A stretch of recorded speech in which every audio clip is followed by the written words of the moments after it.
Sangramento pós-operatório. Esse sangramento não é aquele sangramento na hora da cirurgia. É aquele sangramento que o paciente vai para casa e depois de algumas horas ou no dia seguinte ele aparece lá no consultório com uma toalha, com a cara de desesperado, pensando que vai morrer pelo sangramento da boca.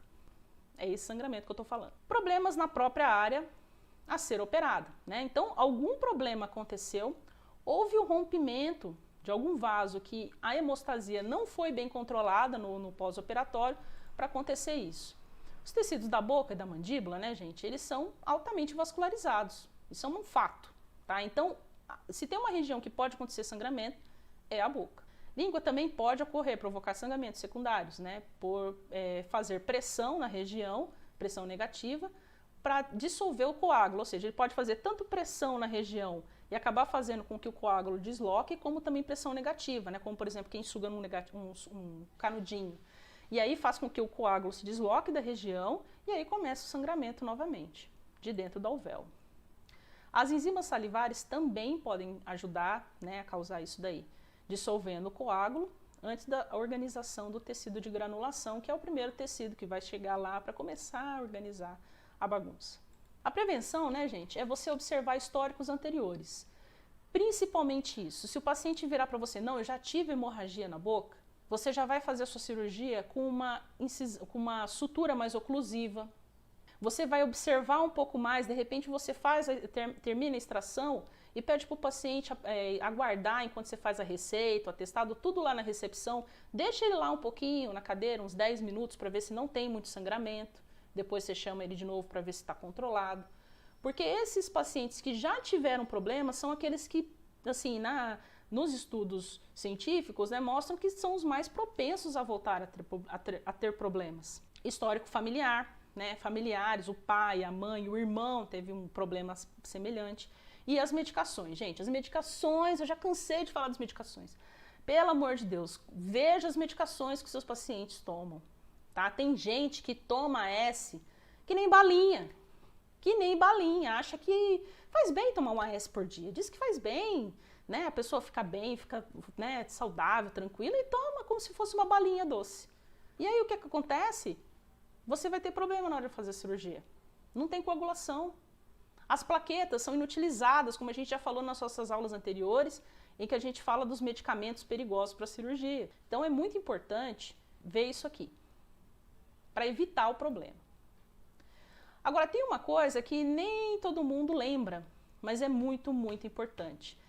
É importante que na hora que você vai fazer a extração, você tire uma radiografia do dente. Apesar de você já ter outras, tire uma radiografia e observe se existe tecido de granulação, se existe lesão apical. Por quê? Esses tecidos de granulação, normalmente, são compostos de vasos sanguíneos que não se contraem na hora que você faz a remoção, né, do dente. E ali fica sangrando. Um sangramento desagradável, que não para. Você vai, faz compressão e não para. O que você tem que fazer quando o paciente tiver isso daí? Cureta a lesão. Se for uma região próxima de alguma inervação, aí você não vai fazer. Você vai fazer assim superficialmente para remover o máximo possível, tá?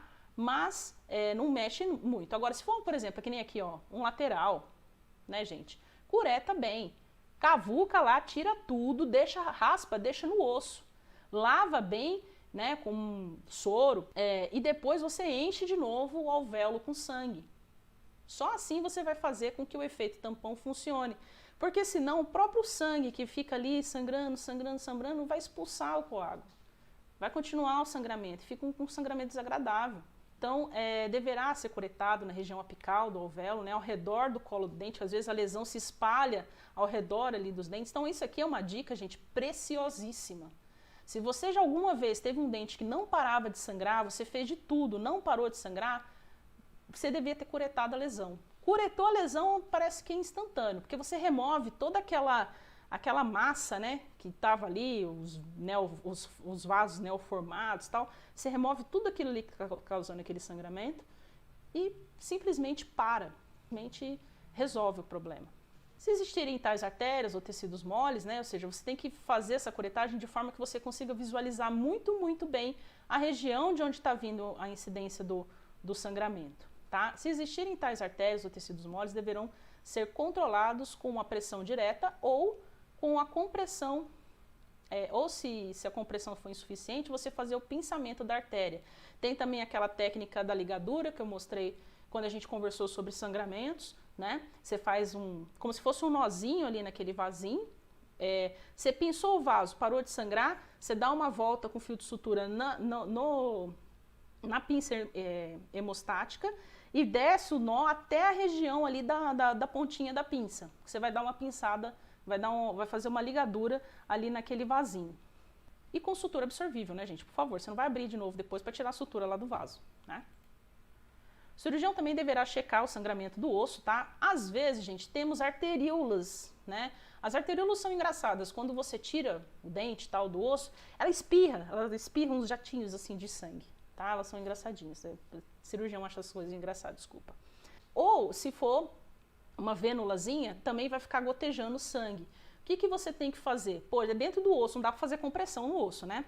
Você vai fazer o esmagamento do ossinho, tá? Então você vai pegar um instrumental com uma ponta romba, pode ser, por exemplo, o porta-agulha, e vai dar uma esmagadinha ali e vai pressionar um pouquinho, tá? Por quê? Porque essa esmagadinha vai obliterar a região, o canalzinho da arteríola, né? E vai evitar que você tenha o sangramento, tá? Só isso já forma um coágulozinho lá dentro e já resolve o problema. O forame poderá ser comprimido com um hemostato, né? O hemostato é a pinça hemostática, dessa forma ocluindo o vaso e o sangramento. O cirurgião deverá liberar o paciente do consultório apenas quando tiver hemostasia. Gente, isso é muito importante. Você terminou sua cirurgia, lava a boca do paciente, suga e observa. Depois que eu fiz isso, eu não tive mais problema de sangramento pós-operatório. Observa. Começou um sanguinho escorrer de algum lugar, vai lá e dá mais um ponto. Dá mais um ponto. Não termina a cirurgia assim, não põe um chumaço de algodão ou de gás na boca do paciente e manda ele morder como se não houvesse amanhã. Você tem que promover a hemostasia. Você que tem que fazer os pontos de forma que o paciente não tenha sangramento. Porque senão ele vai para a casa dele, no primeiro suco que ele vai tomar de canudinho, porque você também não orientou muito bem, né? No primeiro suco que ele vai tomar, aquele coágulo sai do lugar, aquele coágulo frágil sai do lugar e você vai ter problema. Ele vai voltar no outro dia ou até mesmo no mesmo dia com problema de sangramento. Anestesias infiltradas. Se esse sangramento for muito insistente, o que você pode fazer é usar um pouquinho de anestésico com epinefrina, né? Para poder penetrar naquele tecido e controlar temporariamente o sangramento. E assim você poder dar um acabamento maior, ou dar mais um ponto, né? Ou fazer mais compressão para poder formar ali um coágulo.